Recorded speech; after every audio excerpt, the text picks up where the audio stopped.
Hello everyone जी। इस video में हम लोग बिहार पुलिस के लिए जीएस के यहाँ पे कुल 50 प्रश्न कराएंगे। देखिए ध्यान से, 50 प्रश्न बहुत ही इंपॉर्टेंट है। यदि आप बिहार पुलिस की तैयारी अच्छे से कर रहे हैं तो इस वीडियो को जरूर देखिएगा, और मेरे चैनल पर नए हैं तो चैनल को सब्सक्राइब जरूर कर दीजिएगा, ताकि मैं जितना बिहार पुलिस के लिए यहाँ पे मॉडल सेट लाऊँ सबका नोटिफिकेशन आपको मिलते रहे। तो आइए इस वीडियो को शुरू करते हैं। जी देखिए, पहला प्रश्न आपसे पूछा हुआ है कि निम्नलिखित में से कौन सा सर्वोत्तम विद्युत का चालक है। इस प्रश्न के लिए यहाँ पे 4 ऑप्शन दिया हुआ है कि तांबा, लोहा, चांदी, एल्यूमिनियम। तो इस पहले प्रश्न का हमारा आंसर यहाँ पे ऑप्शन सी से हो जाएगा। चांदी जो है विद्युत का सर्वोत्तम अच्छा चालक माना जाता है। आपको बता दें कि आप इस 50 प्रश्नों को मॉक टेस्ट के रूप में लगाइएगा और अपना आंसर कमेंट कीजिएगा कि आपका 50 में कितना सही हुआ।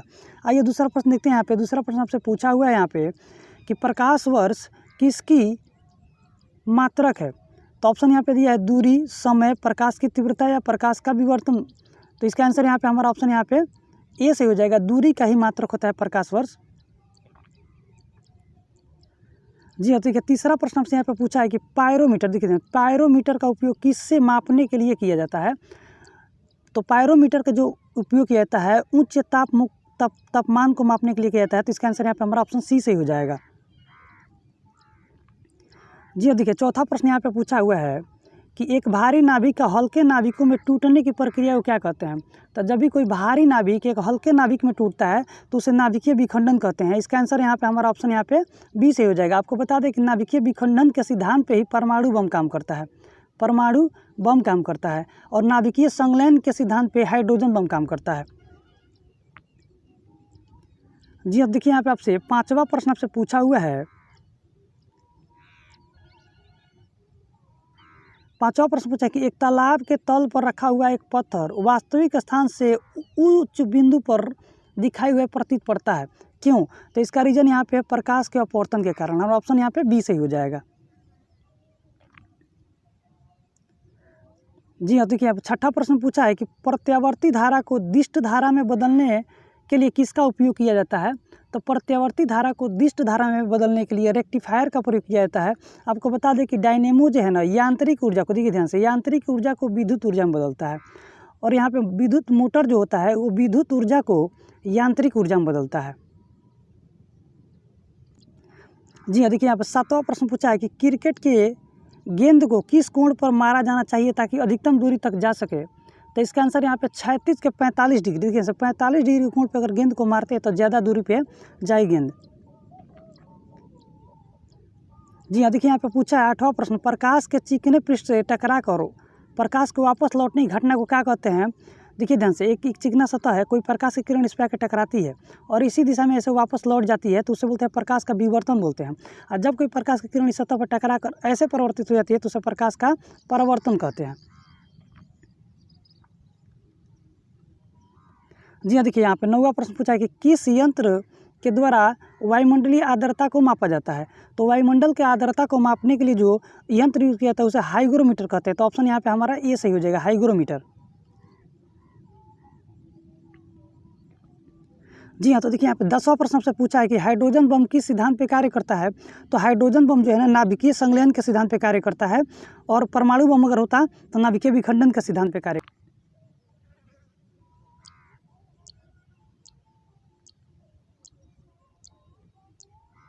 जी हाँ, तो यहाँ पे 12वां प्रश्न पूछा है कि निकट दृष्टि दोष से पीड़ित व्यक्ति के उपचार के लिए प्रयुक्त चश्मे में किस लेंस का उपयोग किया जाता है।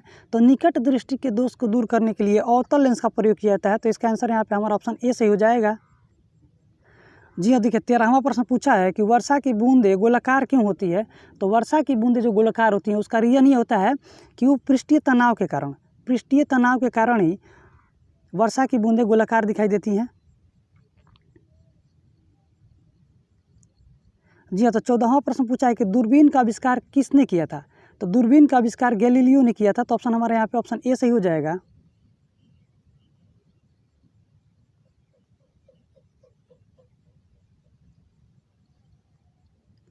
जी हाँ, तो देखिए 15वां प्रश्न पूछा है कि हमें वास्तविक सूर्योदय से कुछ मिनट पूर्व भी सूर्य दिखाई देने लगता है, इसका कारण क्या है। तो इसका कारण जो है प्रकाश का अपवर्तन के कारण सूर्य पहले ही दिखाई देने लगता है। तो ऑप्शन हमारा ए सही हो जाएगा इस प्रश्न का। जी देखिए 16वां प्रश्न पूछा है कि कार्य का मात्रक क्या होता है। तो कार्य का ऐसा ही मात्रक जो होता है ना उसे जूल कहते हैं। तो यहाँ पे आंसर हमारा ऑप्शन ए सही हो जाएगा, जूल।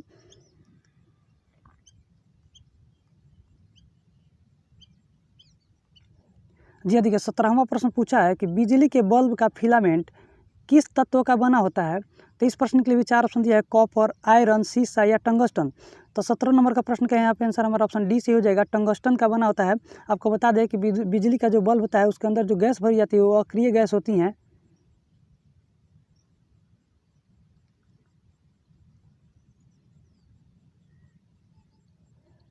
जी हाँ, तो देखिए 18वां प्रश्न पूछा है कि प्रेशर कुकर में खाना जल्दी क्यों पक जाता है। तो इस प्रश्न का यहाँ पे हमारा आंसर जो हो जाएगा ऑप्शन सी से हो जाएगा, पानी कम दाब के कारण जल्दी उबलने लगता है, यही इसका आंसर हो जाएगा। तो ऑप्शन सी से हो जाएगा इस प्रश्न का आंसर। जी अब देखिए 19 नंबर का सवाल पूछा है यहाँ पे कि निम्नलिखित में से किस माध्यम से होकर ध्वनि नहीं गुजर सकती है। तो ध्वनि नहीं गुजर सकती है निर्वात से होकर, जो कि यहाँ पे ऑप्शन हमको यहाँ पे डी में दिया हुआ है। तो निर्वात वाले माध्यम से ध्वनि नहीं गुजर सकती है, इसका आंसर यहाँ पे डी से हो जाएगा। जी हाँ, तो देखिए 20 नंबर का सवाल पूछा हुआ है यहाँ पे कि किस यंत्र के द्वारा भूकंप की तीव्रता को मापा जाता है। तो भूकंप की तीव्रता को मापने वाले यंत्र को रिएक्टर स्केल कहते हैं, जो कि ऑप्शन यहाँ पे ए में दिया हुआ है। तो इसका आंसर यहाँ पे ऑप्शन ए सही हो जाएगा। आपको बता दें कि डेसिबल जो है वो ध्वनि का ऐसा ही मात्रक होता है, पास्कल जो है दाब का ऐसा ही मात्रक होता है। जी हाँ, तो 21 नंबर का सवाल पूछा है कि पानी में डूबी हुई एक छड़ किस कारण से मुड़ी हुई दिखाई प्रतीत होती है। तो पानी में डूबी हुई छड़ मुड़ी हुई प्रतीत इसलिए दिखाई देती है क्योंकि प्रकाश के अपवर्तन के कारण। तो इसका आंसर यहाँ पे ऑप्शन सी सही हो जाएगा। जी हाँ, तो 22वां प्रश्न पूछा है कि निम्नलिखित में से कौन सा ऊष्मा का सर्वोत्तम चालक है। तो ऊष्मा का सर्वोत्तम चालक जो है वो यहाँ पे आंसर हो जाएगा पारा, जो कि ऑप्शन बी में दिया हुआ है। पारा ऊष्मा का सर्वोत्तम चालक है।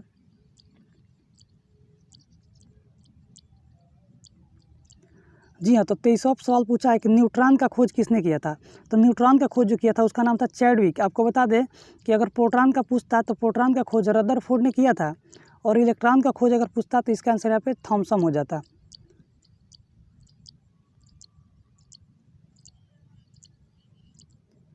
जी हाँ, ठीक है। 24वां प्रश्न पूछा है कि विद्युत धारा का एसआई मात्रक क्या होता है। तो विद्युत धारा का एसआई मात्रक जो होता है एम्पियर होता है, इसका आंसर यहाँ पे ए सही हो जाएगा। ओम जो है प्रतिरोध का एसआई मात्रक होता है। वोल्ट जो है विभवांतर का होता है।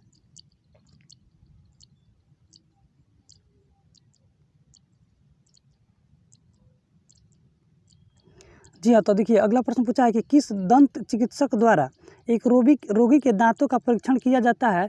तो कौन सा दर्पण उपयोग करता है। तो इसका आंसर यहाँ पे अवतल दर्पण हो जाएगा। ऑप्शन हमारा यहाँ पे बी सही हो जाएगा।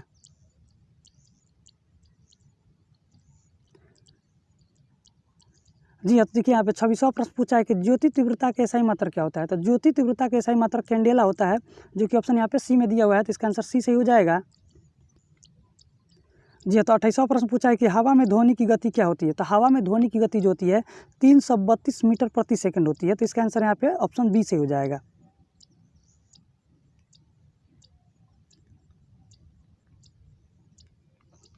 जी हाँ, तो 29 नंबर का सवाल पूछा है कि निम्नलिखित में से ध्वनि किस प्रकार की तरंगों का उदाहरण है। तो ध्वनि जो है ना वो अनुदैर्घ्य तरंग का उदाहरण है। तो यहाँ पे ऑप्शन हमारा बी से हो जाएगा। अगर प्रकाश पूछता तो अनुप्रस्थ तरंग हो जाता, प्रकाश के लिए पूछता तो अनुप्रस्थ तरंग हो जाता है यहाँ पे।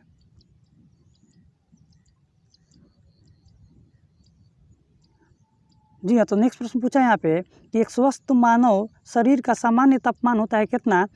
तो केल्विन में पूछा है तो 310 केल्विन हो जाएगा। अगर सेल्सियस में पूछता तो लगभग 37 डिग्री सेल्सियस होता है।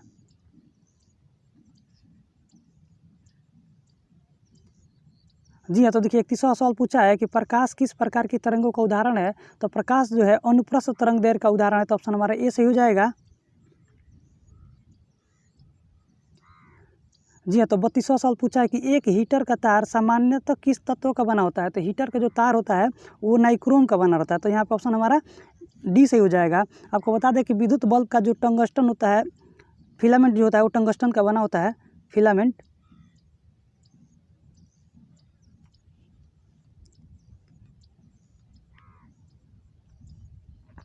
जी हाँ, तो नेक्स्ट प्रश्न पूछा है कि लंबाई की सबसे छोटी इकाई कौन सी है। तो लंबाई की सबसे छोटी इकाई इस ऑप्शन के अनुसार फर्मी मीटर हो जाएगा। ऑप्शन हमारे यहाँ पे सी सही हो जाएगा। जी हाँ, तो 34वां प्रश्न पूछा है कि सेविंग के लिए किस प्रकार का दर्पण का उपयोग किया जाता है। तो सेविंग के लिए अवतल दर्पण का उपयोग किया जाता है। तो हमारा ऑप्शन यहाँ पे ए सही हो जाएगा।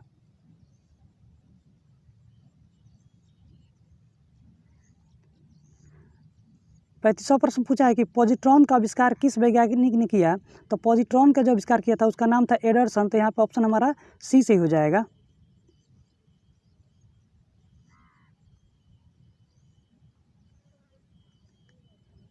जी हाँ, तो 36वां सवाल पूछा है कि क्यूरी किसकी इकाई है। क्यूरी जो है वो रेडियो धार्मिकता की ये सही मात्रक होती है। तो यहाँ पर ऑप्शन हमारा ए सही हो जाएगा।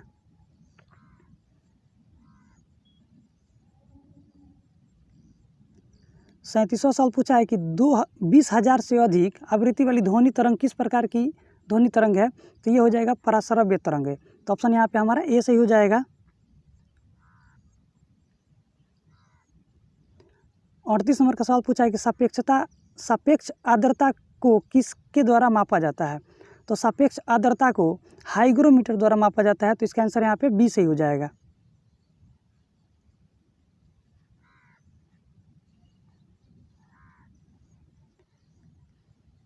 जी तो नेक्स्ट प्रश्न पूछा है कि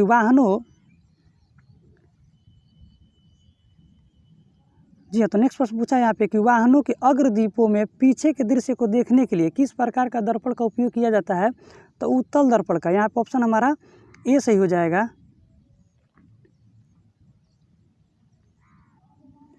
40 नंबर का सवाल पूछा है कि निम्न में से किसके द्वारा विद्युत ऊर्जा को यांत्रिक ऊर्जा में बदला जाता है।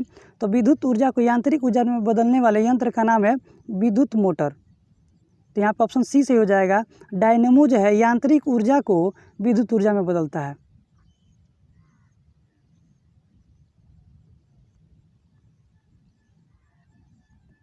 जी हाँ, तो 41वां सवाल पूछा है कि यदि किसी प्रतिरोधक तार की लंबाई को बढ़ाया जाता है तो उसका प्रतिरोध पे क्या प्रभाव पड़ता है।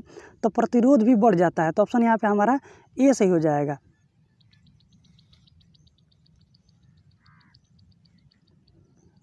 जी हाँ, तो 42वां प्रश्न पूछा है कि निम्न में से सबसे कम तरंग दैर्घ्य वाला प्रकाश कौन सा है। तो सबसे कम तरंग दैर्घ्य वाला प्रकाश जो है वो बैगनी है। तो ऑप्शन यहाँ पे हमारा ऑप्शन डी सही हो जाएगा। सबसे अधिक तरंग दैर्घ्य वाला पूछता तो रेड हो जाता है। यहाँ पे आंसर रेड हो जाता है।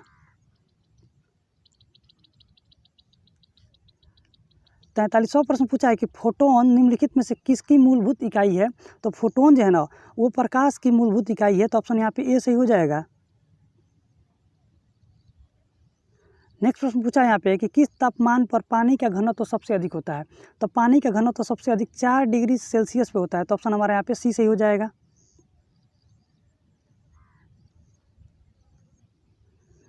45वां प्रश्न पूछा है कि नाभिकीय रिएक्टर में भारी जल का प्रयोग किस रूप में किया जाता है। तो भारी जल का प्रयोग उसे मंदक के रूप में किया जाता है। तो ऑप्शन यहाँ पे डी सही हो जाएगा। मंदक के रूप में किया जाता है। 46वां प्रश्न पूछा है कि किस यंत्र द्वारा भूकंप की तीव्रता को मापा जाता है। तो तीव्रता के मापने के लिए जो यंत्र प्रयोग किया था उसे सिस्मोग्राफ कहते हैं। बैरोमीटर जो वायुमंडलीय दाब को मापता है। बैरोमीटर वायुमंडलीय दाब को मापता है। लैक्टोमीटर दूध की शुद्धता को मापता है। जी अब देखिए 47वां प्रश्न पूछा है कि 1 हॉर्स पावर यानी कि 1 HP में कितना वाट होता है। तो 746 वाट होता है, जो कि ऑप्शन यहाँ पे बी में दिया हुआ है। जी हाँ, तो 48वां प्रश्न पूछा है कि एक स्वतंत्र रूप से लटका हुआ चुंबक सदैव किस दिशा में ठहरता है। तो उत्तर और दक्षिण दिशा में ठहरता है, जो कि ऑप्शन यहाँ पे सी में दिया हुआ है। 49वां प्रश्न पूछा है चालक का विद्युत प्रतिरोध किस में स्वतंत्र होता है। तो इसका आंसर यहाँ पे हमारा बी से हो जाएगा। दाब पर स्वतंत्र होता है।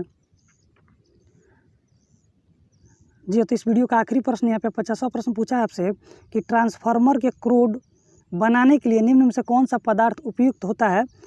तो इसका आंसर यहाँ पे ऑप्शन बी से हो जाएगा। नरम लोहे का प्रयोग किया जाता है।